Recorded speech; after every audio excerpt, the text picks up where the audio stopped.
How's it going, people? Welcome back to the channel and welcome back to Box to Box. We've got Brentford here, Saturday, 5:30 kickoff. It's our last Premier League game before the big one against Man City on the 31st of March. We've obviously got that tie against Porto in between, but it's our last league game before Liverpool plays City and before we play City at the end of the month. So it's a big one. We need the 3 points. I'm joined by Billy TheBee, but before I introduce my good friend Billy, here's a word from the sponsors, Aura. If you need a VPN, go show them some love. This video is partnered with Aura, digital protection for everything that matters. It's a VPN, antivirus, password management and parental control all in one place. You can get them all together at one affordable price. I've been using Aura because it shows me which data brokers are selling my information and automatically submits an opt-out request for me. Data brokers sell your information to scammers, spammers and anyone else who may want to target you. Cleaning up my information not only helps me to reduce the amount of spam I get, but also protects me from hackers who are trying to access my social media accounts, bank accounts or other sensitive information. Aura is always on, doing the hard work of keeping me safe so I can focus on other tasks with peace of mind. You can go to aura.com/AFTV to start your free 2-week trial or click the link in the video description below. Big up Aura. Make sure you protect yourselves, people. Hopefully, Arsenal protect themselves this Saturday. Billy TheBee, welcoming you back. Listen, we need protection on Saturday, mate. I'm telling you, especially that defence of ours, proper protection. We're going to get into it all, but listen, the viewers love a bit of Billy TheBee. I mean, since meeting you a few years ago now, I think you're one of the favourites on Box to Box. So, you know, I'm sure they're going to welcome you back. Before welcoming you back, I'm going to put the channel link, I'm going to put your podcast, I'm going to put everything in the description. So make sure you don't just show love to Billy under this video in the comment section. Make sure you go and support Billy on his own endeavours, his channel, his podcast, all of that. I'm going to put it in the description. So make sure you go show him some love. A real football man. A real football man. But Billy. Well, thanks for inviting us back again. You know what I'm saying? Always. Every time we come back every year, I just keep smiling, like I say to you, because we're still here. They want to get rid of us, but hey, it's not going to happen this season. I'm going to say that. You just mark that down now. It's not going to happen. We'll be back again next season as well. So I've still got a smile on my face. It's not been hard this season. You know, it's been a tough one for Brentford. But listen, you know, go and watch football for as many years as I've gone to. I'm still happy that we're here, and I'm really proud of the way that our team's dug in. And to be quite honest with you, the amount of injuries we've got now, we'll talk about that later, I'm actually really surprised we're as high as we are at the moment now. Yeah, I mean, look, you've touched on a couple of things I was going to touch on, so we might as well start there. Defensively, you know, all over the place recently, but with good reason. I mean, a couple big injuries to a couple big players in the defensive unit. Unfortunate to say the least, Billy. Yeah, it is, but you know, it's football. You just got to deal with it. And for years, you know, we've gone. I say for years, but seasons we've gone without injuries.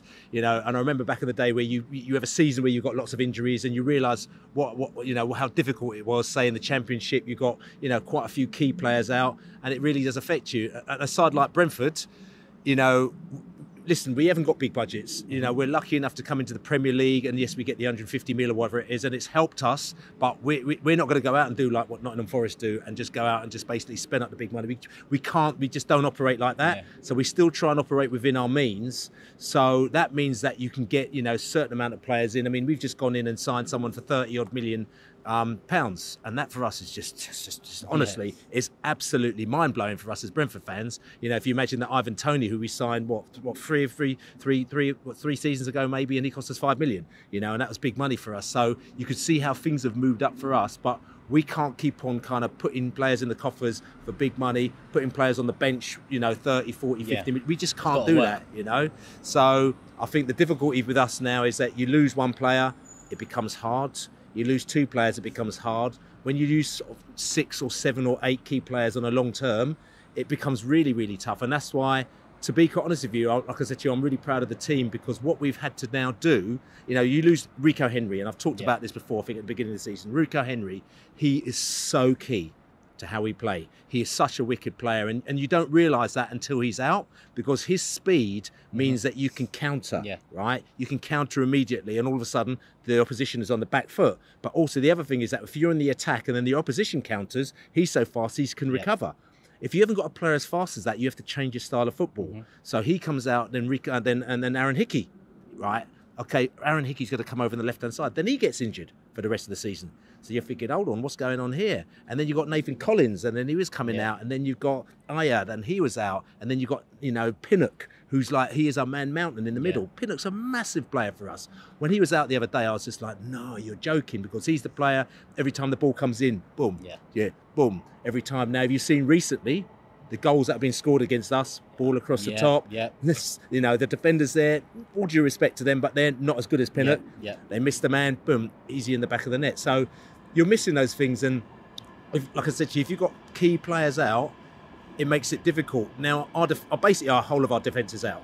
Right, and then we've changed our goalkeeper with Raya. We'll talk about the goalkeeper a little bit later as well. So we changed the goalkeeper, new goalkeeper, two defenders. You're constantly changing your side. As a manager, you want to have a fairly consistent 100%. Side so you can teach them. So these things have really, really kind of scuppered us. And we had a little bit of a bad patch in December where we didn't win, 6 or 7 games in a row. Then Ivan came back, which we'll talk about again a little bit later. And he picked things up a little bit. But, at the moment now, we haven't had the easiest run of games. The Man Cities, the Chelsea, we're talking about the Man Cities and teams like that. So that's not been easy for us. So that's also not helped with the confidence. But to me, football's a funny game, and you just never know what'll happen. I mean, listen, now it's Arsenal the weekend. I'm not looking past Brentford by no means. And I've got an eye on that Man City game at the end of the month. But we've got a job to do here on Saturday. And listen, in the last, 3-4 games, Arsenal had the better of it. There's that one draw in there with the, controversy around the VAR stuff. But we also know Brentford are not a team to take lightly. 2 close 1-0 wins this season, away wins for Arsenal, one in the League Cup, one with a late Kai Havertz header, which I'm going to touch in on as well, because looking back now at the turnaround in form for Kai, I think he has picked it up. I think it goes back to that winning goal off the bench against Brentford that did help him along the way, because there was a lot of noise about him, including from me previously, and I hope that turnaround does continue. But Pinnock, big loss aerially, and when you look at the amount of chances Arsenal are getting from crosses into the box, from set pieces, the amount of goals we've scored the most in the league from set pieces, I can understand why that's a worry. Rico Henry, touching on him, I mean, he had a great start to the season. He was in my FPL side because, I noticed him, not many people did. And, in a season that is leading us to Euro 2024, I know that will be in the back of his head, because the fullback positions for England, a specialist in that department. He was well on his way to being with a chance, to say the least, but unfortunately, it's not to be. But we talked about some players that are not available. Some players are coming back to availability. Tony's been one recently. He's come back. He's got a few goals under his belt, and I've just seen Mbomo in training as well, which, listen, mate, he's gone under the radar, because I think, Tony's definitely important for Brentford, but I think Mbomo's up there in terms of importance for the attack. Brian Mbomo this season has really come into his own. He signed for Brentford, like I said, again, I can't remember exactly, about 4 seasons ago in the Championship. I remember, he's one of them rough duel players that we sign.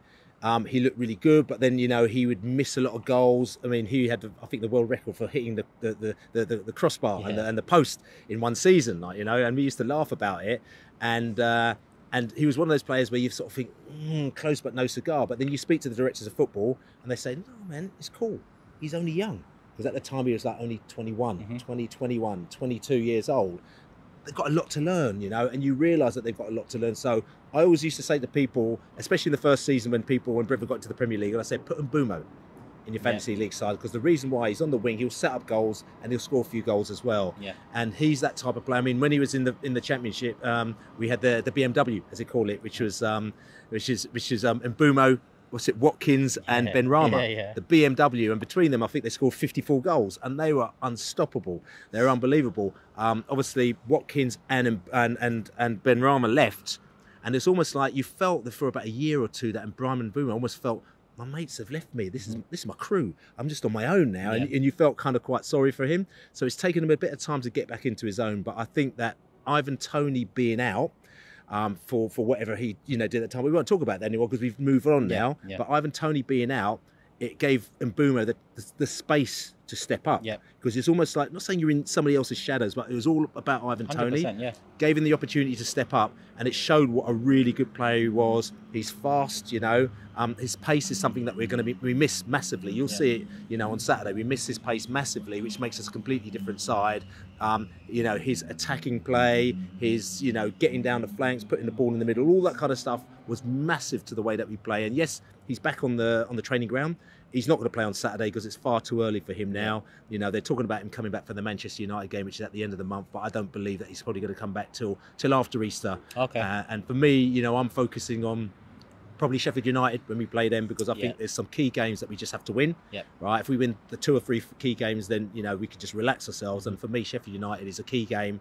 And I know that you played them recently. And it was one of them ones where you did what you had to do and you did it very well. For us, we need to go and do what we need to do and do it very well. So I'd rather Bryan Mbeumo come back on the key games and do himself well, rather than coming back early and, you know, and then hobbling off after 25 minutes, you know what I'm saying? But yeah, he is a massive player for us. And it's going to be really good to get him back on the pitch. I like him a lot. I mean, you know, over the last 18 months or so, when people have suggested, you know, rotation options or backups to Saka, and I've looked at Mbeumo as a potential there because of, you know, the type of player he is. I think he's an exciting player. I think what you mentioned about Toney, you know, we know what happened, and Mbeumo having to take the reins. It's character building.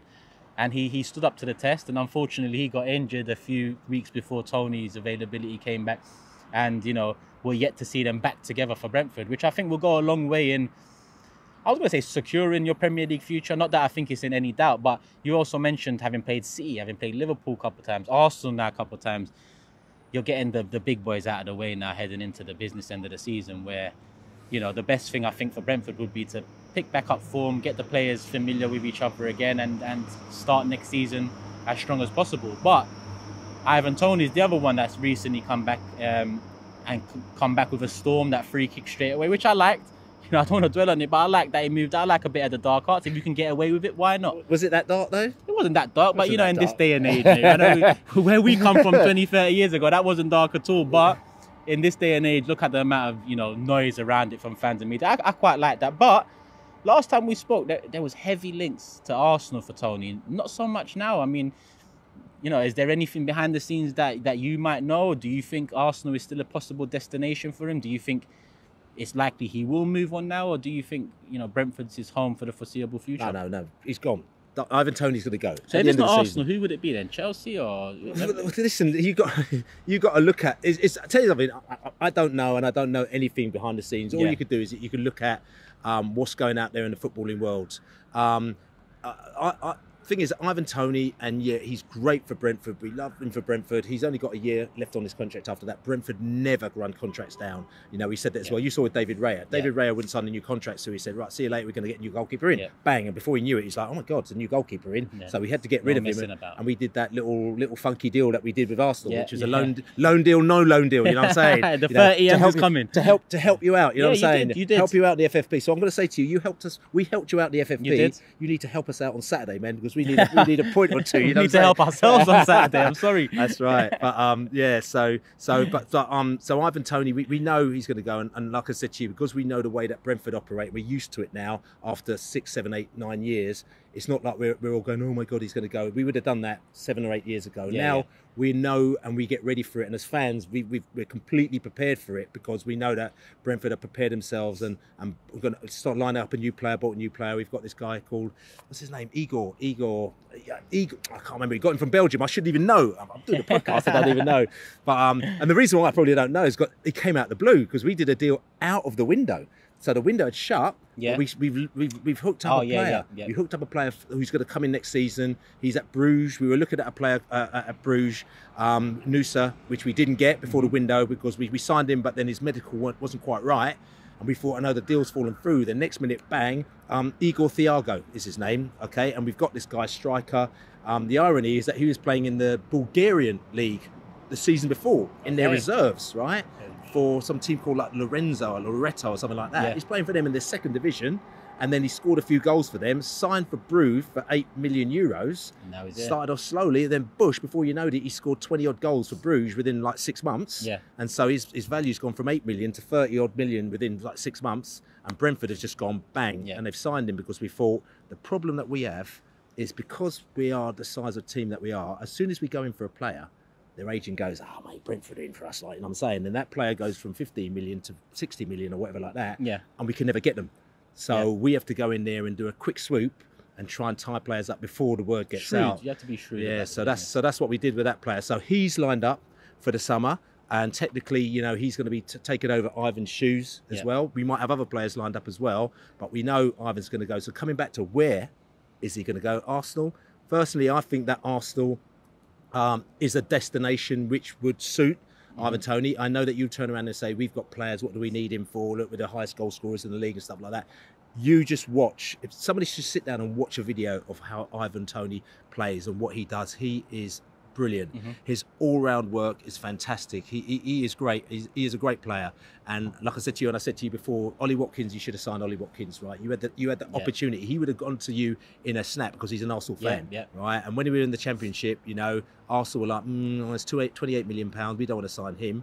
And now he's gone to Villa, and look at him, and he's scoring goals. He's going to be England. He's a great player. He's 70 million. You know what I'm saying? You know, and you know, we you know, at Brentford, we kind of like, without rose-tinted glasses, we kind of watch our players in and out. We know what they're like, and we kind of wish them well.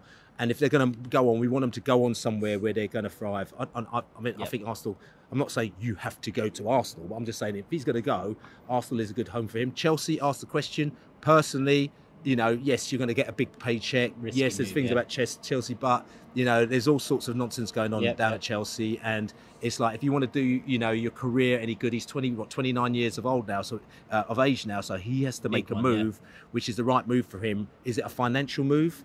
Or is it a move where he wants to creative, you know, he wants to do a creative move where he's going to be doing something with the club. So, you know, so personally, that's not a right move for him. Will he go abroad? You know, he may go over abroad to one of the other countries now. I mean, I'm flying 2 flags there. Obviously, I've got my Brentford coat on here as well. But I've got my MLS because I'm like big time MLS. So I've got my Queen City, Charlotte FC. I'll go over and see them play as well. Oh, yeah? Nice. Charlotte FC, mate. You know what I'm saying? They've got quite a few English players as well. Got Kieran Westwood, who used to be down at Burnley as well. And they've also got Scotty Arfield as well, who was at Burnley as well. I saw them both in the summer, hanging out together. Really, really, really nice blokes. But the thing I'm happiest about as well is one of our favourite old managers. You can see I'm already bouncing about this one as well. He's there, Dean Smith. So they've just taken on Dean Smith at Charlotte as well. He won his first match last week as well. Well, I'm not even talking about Brentford now, are we? You know? That's right. Yeah, he won his first match as well last week against NYFC, who are basically owned by the Man City group as well. So I really wanted them to beat them as well. Nice. And then they had a draw again against Vancouver on the weekend, and they got Toronto. So I'm one of them people now that have to get up at 1 o'clock in the morning. I've got my Apple Pass and I watch the game as well to watch the Charlotte FC. But like, the reason why I mention it, because you're thinking, why is he talking about that?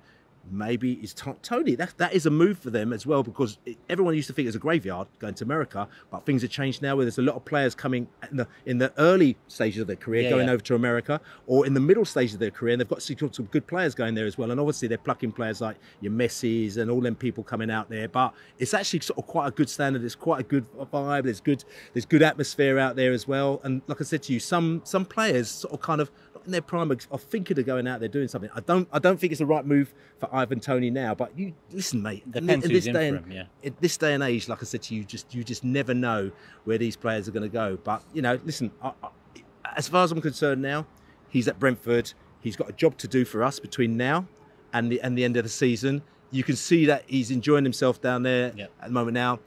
If you look at the way that he plays at the moment now, we're not sure whether or not he's carrying a little bit of an injury, because obviously he's come back, we've thrown him straight at the deep end. He hasn't played for 8 months. 90 so, minutes as you know well, what I'm saying? 90 minutes has been tough, and he never gets taken off as well, which I think is quite tough, because he has to carry a bit of a burden, but he's that type of player. But, you know, at the end of the day, all he needs is a little sniff to get a little goal. So Ivan Toney is with us to the end of the season. Then after that, who knows where he may be. Let's back to the game, and let's move on to Arsenal now, Billy. We backed up last season's title challenge with what seems to be another one. And I say what seems to be because, you know, it's still relatively early to talk about the title race. I think when you come down to the last 6 to 8 games, that's when you're really in a race. But Arsenal are there. Arsenal are there 2 points behind Liverpool, a point behind City. A three-horse race, not even a four-horse race. It's a three-horse race. You know what I'm saying? Yeah. Which, to be quite honest with you, is quite a good position to be in, and the reason why I say that is that Manchester City were always ahead. Yeah. They were like flipping. It's like the horse of Beecher's Brook going around on the Grand National, and everyone's like a couple of jumps behind them. You know what I'm saying? But it ain't like this year, is it? You know what I'm saying? Yeah. Well, if you had to predict the top three come the end of the season, there's only 2 points between us now. Liverpool plays City Sunday. Arsenal plays City in a couple of weeks. If you had to predict, and it's just a prediction, what would you... Tell you something, this is really, really hard. And tell you the reason why. Because it is the tightest, and it's going to be... Okay, Man City did what they did the other day, and they did the Man City thing. Yep. It's interesting, actually, because we talk... And a lot of people say, what a heathen, but... I went up to Manchester City. We played them a few weeks ago. We played Liverpool first of all, and they did a job on us. And then we went up to Manchester City, and we played them. And I should remember the score. I think the score was 1-0 actually. What, when he slipped them? That's right. Which was we played really, really well. Defensively, that game was solid. It was just that one moment there. I just slipped over, but the fact is that we thought that we were going to get something out of that game, and but we saw Manchester City now. I'm not saying this in a heathen way, or you can't. How could you say that about your team? Because they've got these £1 million players and £1 billion players. But for us, we sat down there, we watched them play, and I was like, tell you what, it's boring. The football's great, and everything is great, but there's just something about it which is just sitting there, and it's just something which is kind of like no. Whereas I say, I do like going to watch us play against Arsenal, because you always think there's a bit of a chance, a little bit of a mistake, the way that they play, sometimes a little bit kamikaze. There's something exciting about it. And also with Liverpool, again, the same thing as well. There's an opportunity, you kind of go down the flanks, you kind of attack their fullbacks, and then their attackers. There's something exciting about it. With Man City is beautiful, but almost so predictable. And I explained it almost like having a Monopoly game. If you play Monopoly, right, and everyone, you go around the table, and your opposition, the person you're playing opposition, has got every single hotel and everything on Monopoly, it gets kind of a bit boring, because it's like, you just think, what's the point? Yes, waiting to lose money. And we were playing Manchester City, and they were bing, bing, bing, bing. I think for 7 minutes we didn't even touch the ball. Right now, that's great, because great skill and everything like that. But for me, I prefer to come down there and have a bit of an ooh and have a bit of an ah. Yeah. You're sitting back and you're sitting deep for ages, and then you're under the Alamo. Next minute you hit, and then all of a sudden, oh, there you go, and you hit the crossbar. That for me is what football is about, and that's what fun's all about. So coming back to it, that's what happens when you play Arsenal. That's what happens when you play Liverpool. So that's why I say it's really tough, because in principle, Man City, with their sort of kind of robotics, computer style kind of football thing, and you program it in, technically they should go number one. However, I'm going to say for probably for the first time, there's going to be a little bug in the computer. Let's hope so. Bug in the computer, and it's going to go a little bit horribly wrong for them. So it's going to be between Arsenal and Liverpool. Okay. I'm on an Arsenal channel here, so I need to give you a lot of respect. Yeah. You know what I'm saying? You always do. I'm going to give you a bit of respect, but I also got to tell the truth. Now, my gut reaction is I think Liverpool are going to pip it. With the Klopp news. I just think they're going to pip it. But it's going to be close, because I think when you did what you did against Sheffield United, you basically, you just were just going, well, hold on a second, this ain't anywhere near over. Yeah. So I think you put a little message out there, but I think that's going to make it all really exciting. But I just think that the Liverpool are going to clip it this season. They're going to have a look with the Klopp and this and the fans and the games, and they want to be sick. So I just think, but I might be completely and utterly wrong, and I think it's going to be Liverpool, Arsenal, Man City. Now, I'm sure you'd be happy with that, wouldn't you? I know you want a title, but that's... Billy, I wouldn't. Oh, come on. I wouldn't. I'd understand it more if City won it. Favourites year in, year out, strong, like Pep Guardiola. I'd understand that more. If Liverpool win it, listen, I'm not saying they're not a great side. I'm not saying Klopp's not a great manager. They are, and he is. But off the back of last season, I would have expected that if it's not City, it has to be us. But if they finish higher than City, then you've got to give them props for that. Because it's almost like you'll accept City finishing third, but you won't accept, you know what I'm saying? You've got to give them props for that. But you know what it is, Billy? Like, over the years, I mean, even let's say 3 years ago when it was, it went down to the last few games for the top four race. I remember people saying to me, well, you didn't expect to be top four this year. You've just missed out. You can accept it. Last year, you didn't expect to be in a title challenge. You just missed that. You can accept it. When does it come to a time when, you know, Arsenal need to win it? And, now is the time. Next season, because the thing is, all them players who are still young, like Saka and them, like, yeah, he's a year older, but he's a year older than the youth that he still is. And you cannot buy experience. You cannot buy experience. You know what I worry about, Bill? Sorry, Billy. I've been supporting Arsenal so long. I mean, you've just said a young side, they're going to grow. Fabregas, Nasri, that side was young too, and one by one they left because we didn't win the majors. And over the next 15 years, our reputation kind of got dragged down to a. But they're a good side, but they're not going to win. But where are they going to go? What, Man United? What? So, I mean, now we've got great young players. I mean, you're asking where they're going to go. I mean, like, for example, a Saliba in a couple of years, you know Real Madrid will be interested in him. For example, Saka, when you compare his numbers to wingers across the world, he is a top 3, top 5 winger, definitely right winger. When you look at an Odegaard, I mean, last season, in terms of midfield goals, he was the best. This season, he's picked it up again. In this run of form we've had, I think he's been our best player over the calendar year. So we've got a lot of quality young players that they have their own ambition. They have their own goals. They're going to want to win majors. Yes, they're going to want to win it together, but I'm sure Fabregas wanted to win it with Nasri and Adebayo and all these players back then. But there comes a balance. Remember Van Persie left Arsenal and then he did that letter saying, I want to win stuff, and the club showed me the bottom line. They showed me the profit and losses. Yeah, have we learned off that? Yeah, but it's not like that now. It's different. No, it's not like that. I agree. No, I don't feel like it's like that. But this is our first year back in Champions League. We got frustrated with this ownership in the Champions League. So what do they do from here now? Declan Rice, 100 mil. Similar to how you said 30 mil Brentford. Wow. 100 mil Arsenal. Wow, I never thought we'd do such a deal. So it does look like they've changed, and it does look like the ambition now is to win majors. But these young players are also, you know, going into their prime. But they could see things are moving in the positive. If I was Saka, I'll be like going, where else am I going to go? You know what I'm saying? You know, what am I going to do? Is I'm going to do a Phillips and go to Manchester City, right? And to sit on the bench for the season or come off and in and out. Yeah, you know, how many trophies has Phillips got? Yeah, he got the treble last year. I don't know if he's eligible. The amount of appearances. But I'm saying, so it's just kind of like Arsenal are in a great place. Yeah. They're in a great place at the moment now. We are. And I'm not saying this because I'm on the channel and blowing smoke up your ass or anything like that. They're in a great place at the moment now. And if they don't win the title this season, it's not a bad thing. Everyone wants to win. We want to win whatever we can win. I don't know what we're going to win, but, you know, we want to win. You want to win. Now, if it doesn't happen this season, the bases that you're building as a team are there, and that ain't going to go away, right? Because you have to be, and I said this, I think, when I come on your first podcast, on and off the pitch, you have to be, the best teams are really solid on and off the pitch. Liverpool I agree. are solid on and off the pitch. To be fair, Manchester City are solid on and off the pitch with their financial investment that they've got. So their structure and everything like that is solid on and off. Chelsea are not on and off the pitch, right? They are not. They've got a long way to go. They have to build themselves, and they have to build up their ethos and their policies, everything like that off the pitch to get themselves right, because they can't continue operating like they're operating now.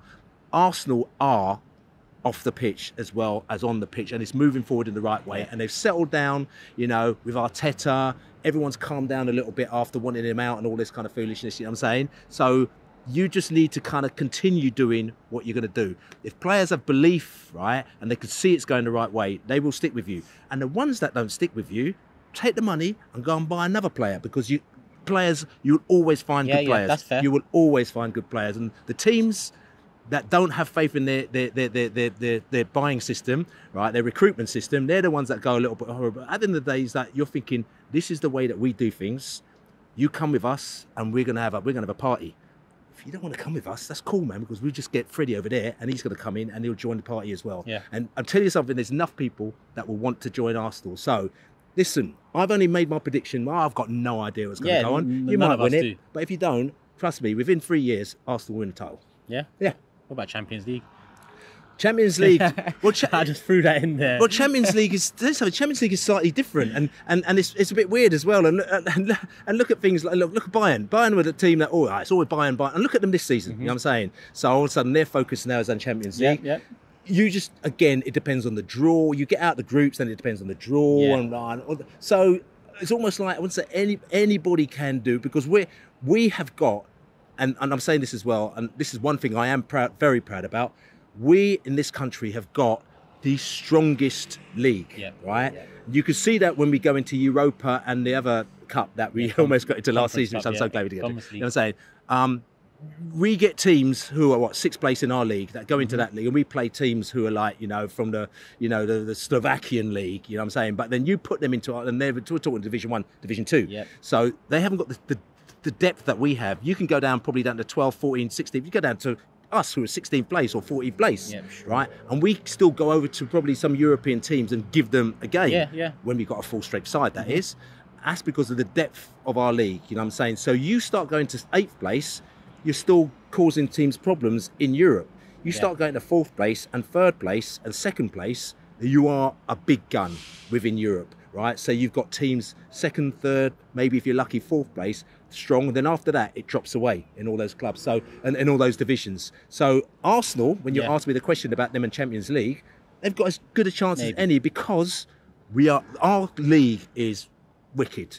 It is, right? And I can't say any more than that. I mean, that's the one thing. Well, I'm proud of a lot of things in this country as well, like our football culture. I love it. You know what I'm saying? But that's the thing. So don't be down, man. Just enjoy it. No, I'm not down. Enjoy me, it, I'm not man. down. But just PTSD. I just think about young teams in the past, what happened, and how Wenger ended. But we're in a good place. We're challenging for title. I'm quietly optimistic. Obviously, we've got a big game this weekend, big game against Porto, and a big game against City.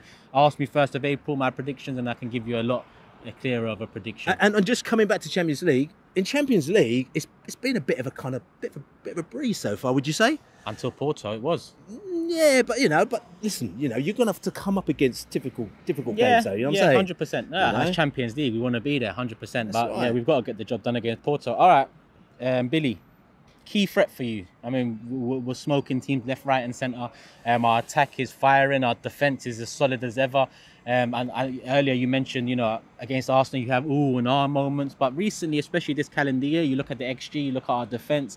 We tend not to give any. You look at the XG there. Well, I'm hanging around James too long. I'm hanging around James too long. Hanging around us too long, I'm about to talk about field tilt as well soon. You don't want to know what the Nottingham Forest fans call us. You know what I'm saying? They call us spreadsheet wagons. You know what I'm saying? I've heard that. I've seen that comment under James's videos a few times. That's right. But I mean, we don't give teams a sniff anymore. But if there's a key threat for you, who would it be? Defensively, our defence has scored the most goals in the league. I think we've got 11 from defence. We've scored the most goals in the league overall. We've got the best goal difference. So who would be the one player? Did you prepare this? I didn't. You were sitting at home and you just thought, all right, tell you something. I'm going to let Billy talk, and then I'm going to hit him with some facts, which is going to make him come out of this interview thinking, Christ, I'm not looking forward to Saturday. I've been waiting 15 years to say something like this. 15 years to say we've got the best goal difference. We've scored the most, conceded the least. We've got class players all over. 15 years in waiting. Listen, right, okay. Listen, I'm not even saying where do I start? Right? You say where are the threats going to be? Where do I start? Obviously, we are a little bit nervous on your attack. Yeah. You score a few goals this season, and we had a clean sheet against Wolves the other day, which was lovely. But other than that, clean sheets aren't really our thing. So that means that we're going to have to score more goals than you. Yep. So that's the first issue that we've got. And you've got attacking, I'm not being funny, up front, you've got attacking options aplenty, right? And then, but the key battles always for me in any football game is going to be in midfield. You know what I'm saying? Declan Rice, so Declan Rice is wicked. You know what I'm saying? And I have to admit, because he's playing for West Ham, and this is not a disrespect to West Ham. He's playing for West Ham. You say 100 million, and I thought, oh, that's a lot. Big risk. That's a lot of money. Yeah. It's a lot of money, but he has just stepped up to the plate, and it is wicked. And it's like one of them things was that if he decides he is going to run that game, then you are in trouble. Now, our players, like in midfield, like Norgard, they are much more under the radar. And if they decide they're going to run things, they're very, very good. But we are up against your midfield, who, if they step up to that next level and they decide that because you're gonna get more possession than us. No two downs about it. And if you continue to hold on to that ball, then we're going to be in a little bit, because we're going to step back. As long as if you pass the ball around and you keep out the wings and you don't get the through balls through, that's fine. You know what I'm saying? But as soon as you start cutting through and getting the ball into the areas that we don't want to, that's when we're going to get into trouble. So for me, midfield is a key area. Jensen's been out. Recently, he's been coming off. He's been coming off the bench, so again, he must be carrying some sort of an injury. Norgard's he's trying to run the show by himself. We've got Frank the Tank Onyeka just come back from the African Cup of Nations, and he's actually been a lot better than he was before. But will he be able to hold himself out against your Odegaards and all your people like that? Listen, I don't know. I don't know. On paper, listen, if you want to put this game on paper, which to be honest with you on Saturday, I probably wish it was played on paper. Football Manager, just press play and just watch the night, you just go. We're in a little bit of trouble, right? We're in a little bit of trouble when you put it on paper. But I've had this really weird kind of premonition thing that's going on. I don't like this. Yeah, I know. I don't like this. Seriously. And why I say that is that I was on the Anfield Wrap. I love them guys up at Liverpool, the Anfield Wrap. Lovely set of guys and girls up there. And I was on there and they said to me, right, you're going to beat Liverpool. And I said, we got 4 tough games coming up. We've got Liverpool, we've got Man City away, we've got Chelsea at home, and we've got Arsenal. And I said, I've got this. And I said, and on paper, if you look at that, we shouldn't get nothing. We should get 0 points out of all them 4 games. I said, but there's something weird going on in my head, thinking the freaky nature of football, we're going to get something out of one of them games, right? We're going to win one of them games. And I said, and they said, so which one's going to be? And I said to them, well, to be honest with you, I think we're going to beat Liverpool. I might as well just start with the first game and then just knock them off from there. Yeah. So we played Liverpool and we didn't win. You know what I'm saying? So I've gone up to Manchester City and we've gone up there and we didn't quite get a result up there again. You know what I'm saying? Next one. And then we got to Chelsea and we should have got a result against them, and we fluffed it, and we just, Norgard gave the ball away, unfortunately. Great player, but he made a little mistake, and then they got their goal there. So we're now stuck with Arsenal, you know what I'm saying? So the premonition lands here. That's right, the premonition lands here, so it's got to come in for me with that Arsenal goal. And there's no reason in the world why we should beat you, because defensively, we're all over the place. Midfield, not quite as strong as it should be, and up front, we've got no pace and we've got anything like that. And our goalkeeper is like Jekyll and Hyde. 1 minute he's brilliant, the next minute he's not. So trust me, there's no way we should beat you. However, football's a funny game. It's football, mate. You know what I'm saying? It's a funny game. So there you go. Let's stick our necks on the line, Billy, with a prediction. Home team Arsenal, so I'll go first. I think your score just feels like Tony will get 1, and you know what that's about. It just feels like that's the way. But I think we'll get 3-4 goals. I'm gonna go with a 3-1 Arsenal win. Okay. And for me, I'm going to go for a Pride of West London, by the way, is our podcast. Yeah. It's already recorded now. We just need to drop the AFTV guys in there as well. I'm going to do that on the train on the way back as well. And then I'm going to put that up. So you'll find that live, Pride of West London, or the Pride of West London Beesotted Podcast. And we did it last night, me, Laney and Ali Malali. And I actually, even though I said to you we're going to win, I kind of ducked out a little bit on the podcast. It happens. And I ducked back a little bit, and I actually went for a 2-2 draw, because I said we can't keep a clean sheet. 2-2 draw. I'll be very happy with that if we got that down here on Saturday. So there you go. Surprising, there you go, people. Before we do wrap up this video, that's our predictions. Let us know yours in the comment section below. But as Billy said, podcasts. Beesotted Brentford, or Pride of West London, Pride of West London Podcast, or Pride of West London. You'll catch it there as well. You've got something coming with James AFTV. That's right, James AFTV is going to be on that podcast as well, which I said to you, it's recorded now, but I'll just drop James in, like, you know what I'm saying? So hopefully by the time you check this out, he'll be on there. You can go and check it out. We do the podcast, it'll be out there for you to look at. And also, after the game, we always talk to fans straight after the game, home fans and away fans. We chat to them. We do the podcast, and then we put it straight up. So 2 hours after the final whistle, you'll check our podcast out on Pride of West London. And like I said to you, I'm looking forward to Saturday, because late kickoff means that all the Brentford fans are coming down there. They're down there early, mate. I'm telling you, we'll be down there 11 o'clock. You know what I'm saying? Doing the brewery over there, and going to that brewery down there, and going to that place over there, and chilling out. See the sights. Cup of coffee, doing a little West London thing. I might have to go and check out my old house. I used to live over there as well. Nice. So we could do a bit of sightseeing. You know what I'm saying? Why not? Which is all good. There you go, people. Pride of West London. Make sure you go check it out. Beesotted. I'm going to put it in the description. I'm going to put it in the title. So make sure you go show Billy some love. Like I said, James from here will be doing something over there. So go get his thoughts and see what Beesotted and Pride of West London's all about. Billy, pleasure as always, my man. Thank you very much for inviting us again. And listen, good luck for the rest of the season after Saturday, of course. Likewise. You beat me to it. That's right.